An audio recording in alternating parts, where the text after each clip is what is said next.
是不是他干的？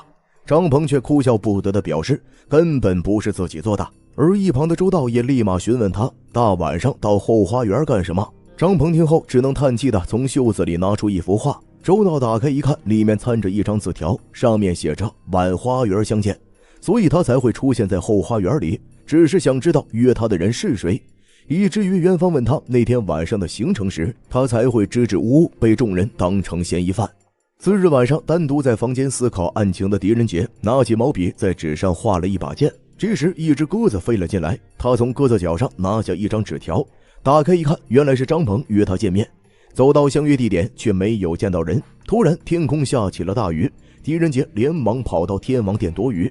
这时一声惊呼从远处传来，只见屋内小尼姑婉清摔倒在地上，胳膊上还带着伤口。听到声音，匆忙赶来的狄仁杰连忙将她扶了起来。